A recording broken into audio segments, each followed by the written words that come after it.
न मेरा है न तेरा है, ये हिंदुस्तान सबका है। नहीं समझी गई ये बात तो नुकसान सबका है। न तेरा है न मेरा है, ये हिंदुस्तान सबका है। नहीं समझी गई ये बात तो नुकसान सबका है। जो आकर मिल गई इसमें वो दिखलाई नहीं देती, जो नदियां मिल गई इसमें वो दिखलाई नहीं देती। महासागर बनाने में मगर एहसान सबका है। महासागर बनाने में मगर एहसान सबका है। मान्यवर, हम लोग बचपन से एक शब्द सुनते आए, सरकार माई बाप। सरकार माई बाप यानी कि जो सरकार होती है वो लोगों की माई बाप होती है, मां की तरह ख्याल रखती है, पिता की तरह ख्याल रखती है। लेकिन अगर कोई सरकार अपने बच्चों को उसका गला घोटने पे उतारू हो जाए तो वो फिर सरकार निष्पक्ष सरकार नहीं है। नहीं है मान्यवर, वो सौतेली मां है, वो सौतेली मां है, उसका व्यवहार सौतेला है। और आज आप जो काम कर रहे हैं इस बिल के माध्यम से, आप बाबा साहब डॉक्टर भीमराव अंबेडकर जी के द्वारा लिखे गए संविधान की हत्या कर रहे हैं। और ये बात मैं इसलिए कह रहा हूं कि बाबा साहब डॉक्टर भीमराव अंबेडकर जी ने संविधान की धारा 26 में लिखा, धार्मिक मामलों के प्रबंधन की स्वतंत्रता, धार्मिक एवं धर्मार्थ उद्देश्यों के लिए संस्थाओं की स्थापना एवं रखरखाव करना, धर्म के मामलों में अपने स्वयं के मामलों का प्रबंधन करना, चल एवं अचल संपत्ति का स्वामित्व एवं अधिग्रहण करना तथा ऐसी संपत्ति का कानून के अनुसार प्रशासन करना। यह अधिकार आपने नहीं दिया, यह अधिकार किसी भारतीय जनता पार्टी के लोगों ने नहीं दिया। यह अधिकार बाबा साहब डॉक्टर भीमराव अंबेडकर जी के द्वारा लिखे गए भारत के संविधान ने दिया। मान और आप उस संवैधानिक अधिकार को छीन रहे हैं एक गैर संवैधानिक बिल लाके। क्या क्या लिखा इस कानून के अंदर आपने, किस तरीके से आपने इस संविधान की हत्या करने का काम किया। आप बड़ी बड़ी बातें कर रहे हैं। ये सरकार कह रही है कि ये कानून हम मुसलमानों के भले के लिए आ रहे हैं। जब मैं आपसे सुनता हूं तो मुझे लगता है कपिल शर्मा कॉमेडी सर्कस में बोल रहा है। आप मुसलमानों का भला कर रहे हैं, आप मुसलमानों का भला कर रहे हैं।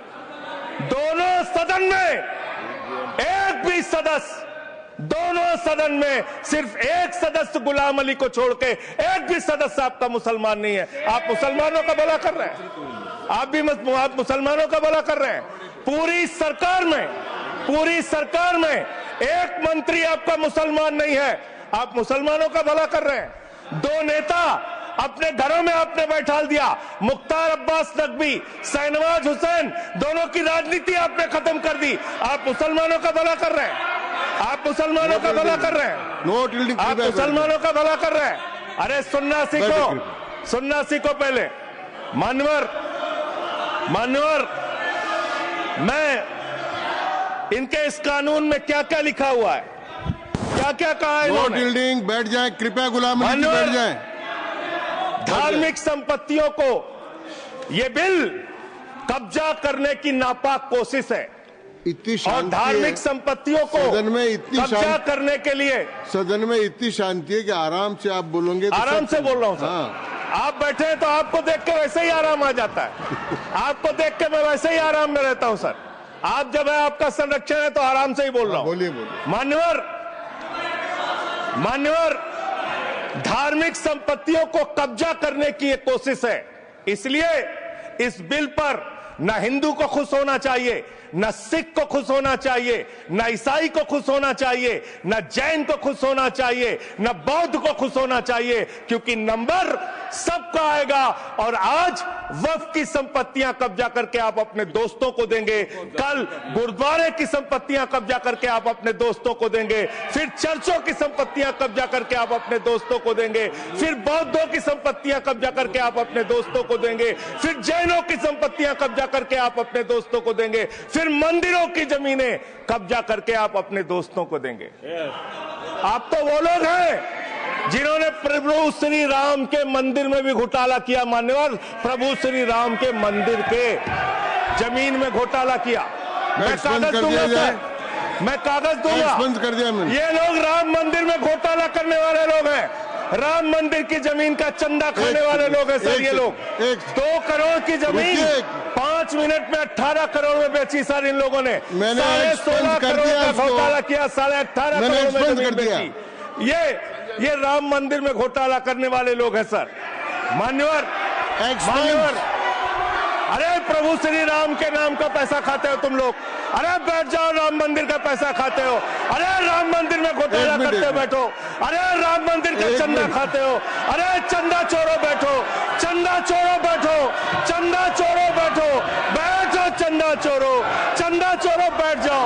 चंदा चोरो तुम लोग चंदा चोरो, चंदा चोरो तुम लोग, चंदा चोरो, चंदा चोरो, चंदा चोरो बैठो। 1 मिनट को प्लीज। चंदा चोरो बैठो। सभापति महोदय, Shri Gajendra Singh ji. Sir I am not dealing sir, I am not dealing. सदस्य ने चंदा चोरी किया इन्होंने, राम का पैसा खाया करने वाले राम का पैसा खाया सर इन्होंने। राम मंदिर का विषय, राम मंदिर में चंदा चोरी किया इन्होंने।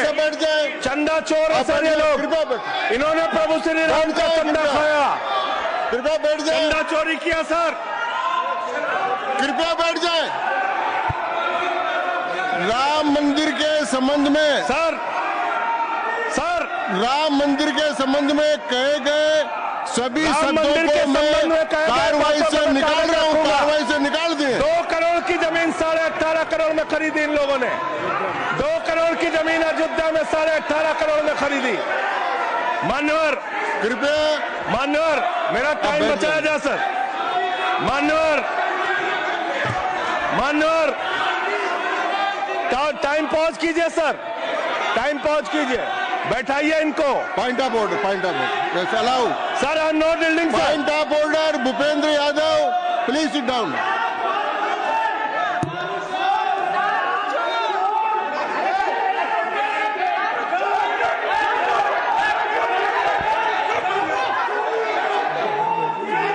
भाई पॉइंट ऑफ ऑर्डर मैंने दिया, आप जाइए स्थान पर, कृपया अपने स्थान पर जाएं।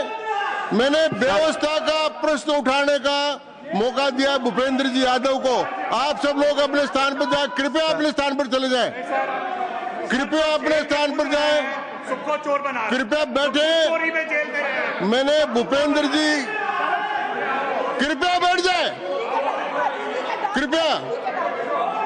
श्री भूपेंद्र यादव सर, मैं पहले Bhupendra ji, yes sir, Bhupendra Yadav sir, Madan ji Rathore कृपया बैठ जाएं।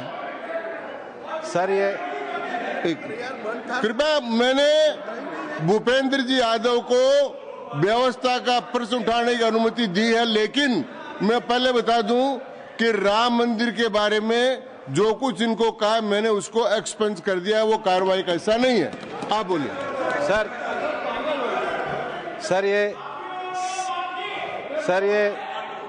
सर ये सदन का उच्च सदन है। रूल में बता देता हूं, रूल 238 और 240।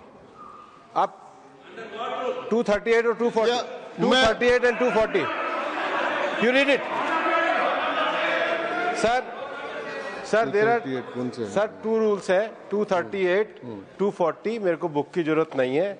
हाउ टू स्पीक ये 238 है सर। 240 बड़ा इंपॉर्टेंट है जी सर। कोई भी सदस्य अगर इररिलेवेंट बोलता है, अगर तो ये चेयर की पावर है कि उस सदस्य को रोक सकते हैं।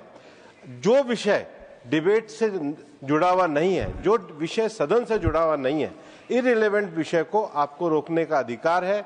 जो सदस्य संजय सिंह जी बोल रहे थे वो इररिलेवेंट है। तीसरा एक और विषय सर, 238 में बोलने के बाद जो असंसदीय शब्द है, किसी भी पार्टी के बारे में, किसी के बारे में जो असंसदीय शब्द है वो बोले गए हैं, तो उसकी भर्त्सना भी हाउस पूरी तरीके से करता है, माननीय Tiruchi Shiva. Sir, I also stand on the. Please, I am allowing Mr. Tiruchi Shiva. I also stand on the same rule, sir. 238 and 240. You didn't quote 238. You remember 240, but 238 you are well versed, I know, but you are not quoted. Nothing refer, only the rule number. Yes. Refer to any matter of fact on which a judicial decision is pending. No. Make a personal charge against a member. No. Please. What is? Please. Kindly listen. Hello, please. I'm on a point of order.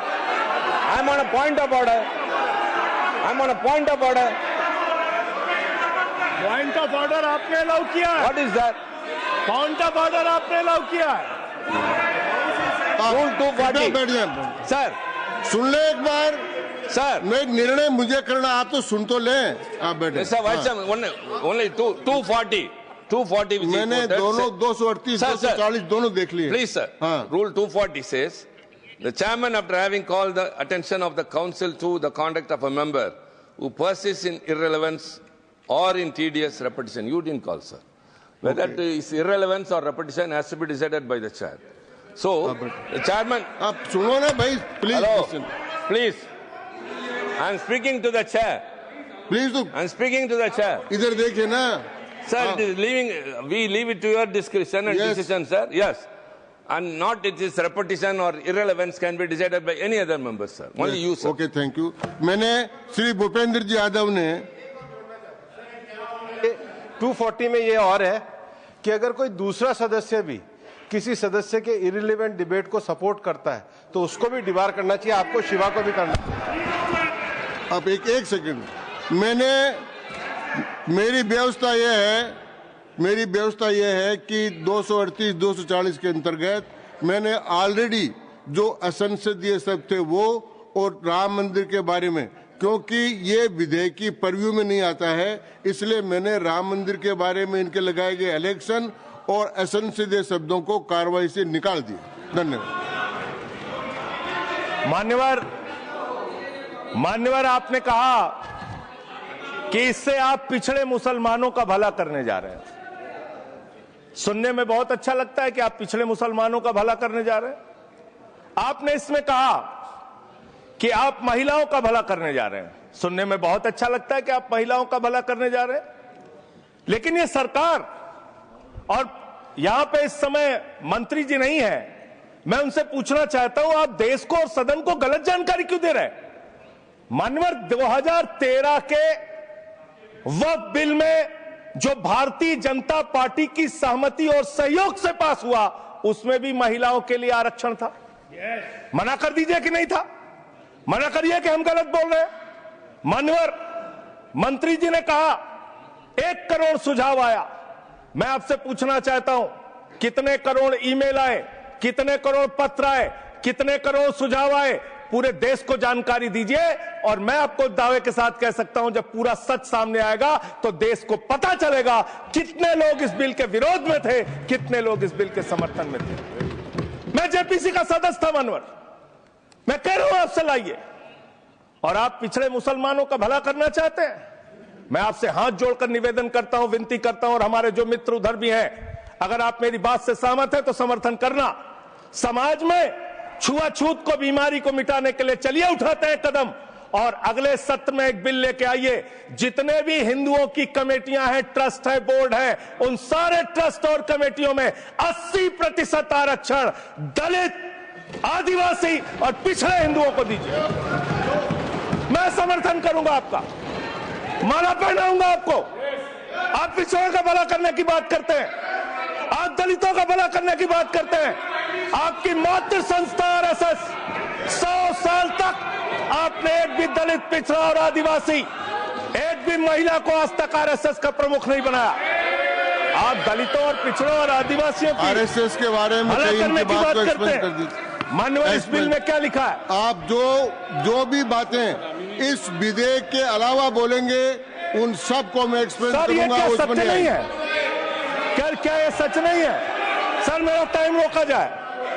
और sir, bill के बारे में बात करते हैं माननीय।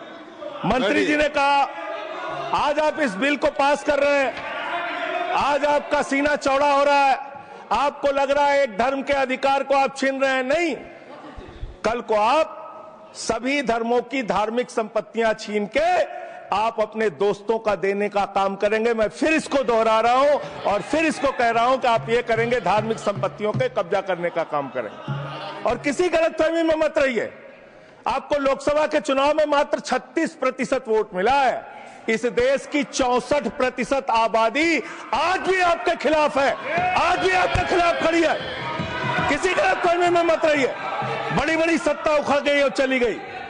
मान्यवर, आपने इसमें लिखा बिल के अंदर कि वक्फ कमेटी के अंदर गैर मुसलमान इसका सदस्य बन सकता है। आप क्या गुरुद्वारा कमेटी के अंदर गैर सिख को मेंबर बना सकते हैं? क्या ईसाई कमेटी के अंदर गैर ईसाई को सदस्य बना सकते हैं?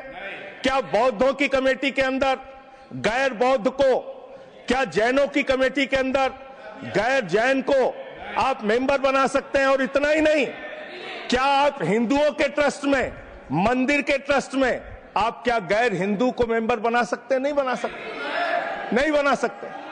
आप एक झूठ फैला रहे हैं देश भर में, देश भर में झूठ फैला रहे हैं। आप कह रहे हैं ये मैं पढ़ रहा हूं राम मंदिर का, सर, राम मंदिर ट्रस्ट। झूठ शब्द असंसिद्धि है, जो असंसिद्धि शब्द उनको निकाल दीजिए। सत्य से परे, सत्य से परे।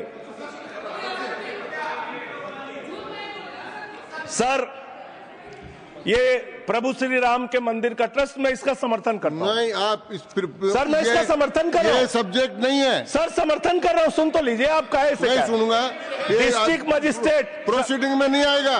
सर, मेरी बात तो बिल्कुल नहीं आएगा। सर, मेरी बात सुन लीजिए। घनश्याम जी प्लीज। चेयरमैन साहब, district magistrate of Ayodhya will be ex officio trustee who will be A practicing Hindu. If the DM is not Hindu, then additional district magistrate will be an ex officio member of the trust.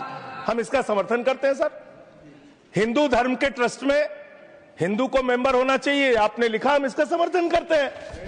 लेकिन आप दूसरे धर्मों के ऊपर कह रहे हैं। कल को आप गुरुद्वारा कमेटियों में कहेंगे सिख नहीं, दूसरे धर्म के लोग इसमें आएंगे। कल को आप जैन कमेटियों में घुसड़ेंगे, बौद्धों की कमेटियों में घुसड़ेंगे। ये बात गलत है, ये पूरी तरीके से गलत है।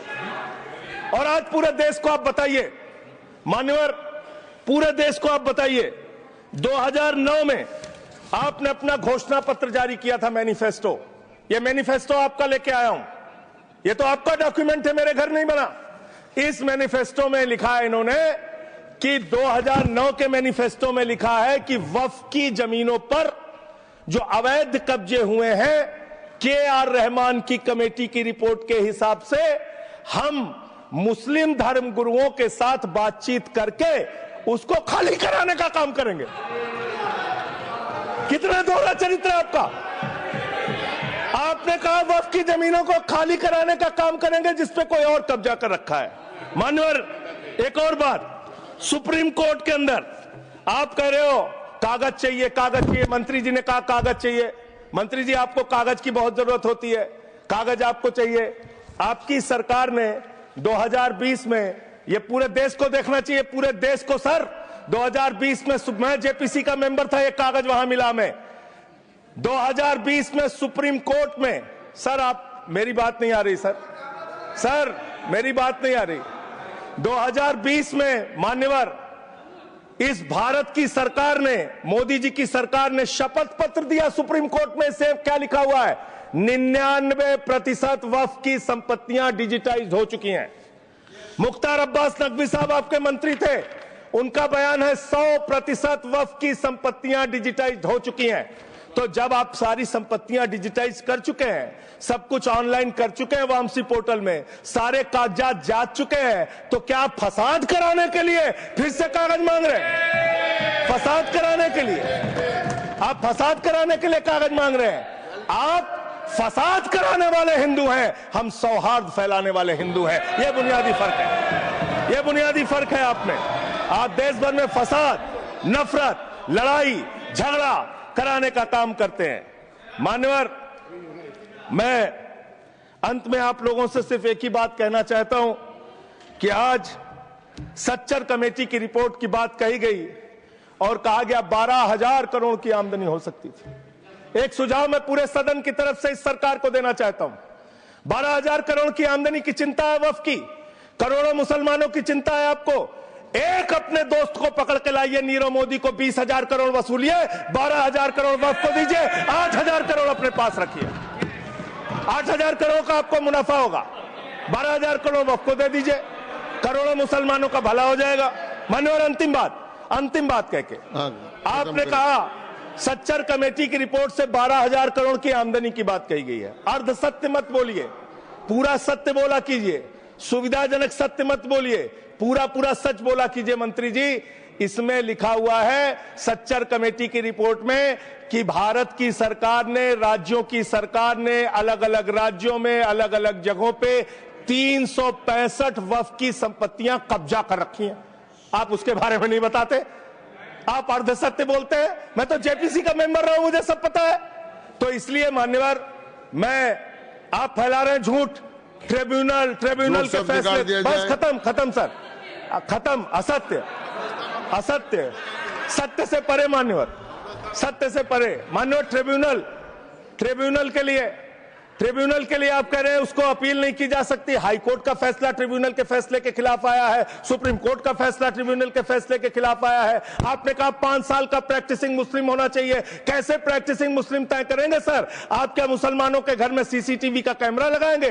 कौन नमाज पढ़ रहा है, कौन नमाज नहीं पढ़ रहा है, कौन मुसलमान है, कौन मुसलमान नहीं है? आपने मान्यवर ऐसे प्रावधान इसमें रखे हैं जो बड़े अजीब हैं, जो अपने आप में ये बताते हैं कि आपकी मंशा सिर्फ देश में झगड़ा कराने की है, नफरत फैलाने की है, फसाद कराने की है। आपकी मंशा कहीं भी मुसलमानों का या किसी वर्ग का भला करने की नहीं